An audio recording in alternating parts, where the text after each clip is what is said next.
এখন একটা বিষয় আমি আপনাদের বলি যে ঠাকুরগাঁও জামাতের জেলা আমির সাহেব 50 থেকে 60 লক্ষ টাকা নিয়ে সৈয়দপুর বিমানবন্দরে আটকা খেয়েছে। এখন এই বিষয়টা হলো যে উনি যদি 50-60 লক্ষ টাকা নিয়ে আটকাই খায়, সৈয়দপুর কেন? উনি তো ঢাকা থেকে ঢাকা বিমানবন্দর হয়ে তারপর সৈয়দপুরে গেছে, কিন্তু ঢাকাতে কেন তাকে আটক করা হলো না?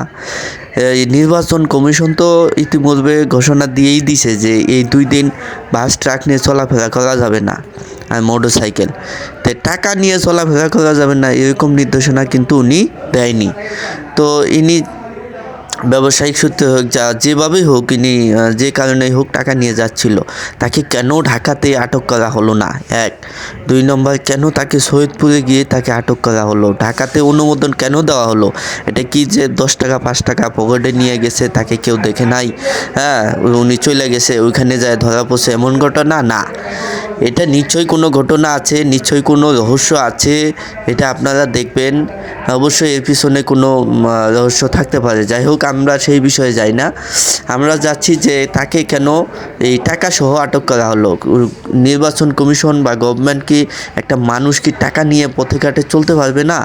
আপনি যদি বিমানে টাকা নিয়ে না যাইতে পারেন, যদি আপনার দেশের মধ্যেই যদি বাসে নিয়ে যাওয়া, বাস তো চলেই না, মোটর সাইকেল চলেই না, এই মুহূর্তে উনি টাকা কীভাবে নিয়ে যাবে? এখন পরবর্তীতে কোন কাজে ব্যয় করবে সেটা হিসাব করে।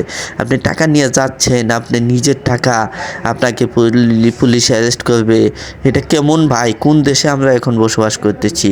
যাই হোক, এখন বিষয়টা নির্বাচন পূর্ব মুহূর্তে এত টাকা নিয়ে আসলে উনি চলতেছে যাইতেছে, এটাও হয়তোবা অনেকেই ভাবতেছে যে নির্বাচনে ভোট যে একটা কেনার মতো যে অবস্থা থাকে সব জায়গায়, সেটাও হইতে পারে।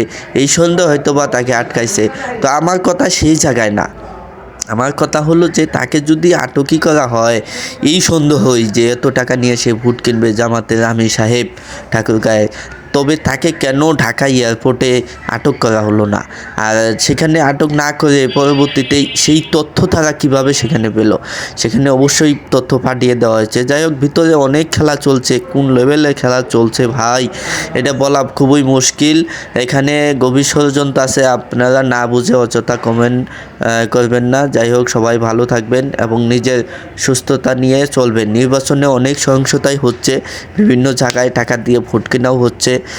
এইসব থেকে আমরা এই 10 টাকা 20 টাকা 100 টাকা বা 200 400 500 টাকায় নিজের মূল্যবান যে সম্পদ ভোট আমরা বেচবো না, এবং যে পছন্দের যে প্রার্থী বা যোগ্য যে প্রার্থী সেই প্রার্থীকেই আমরা ভোট দেব।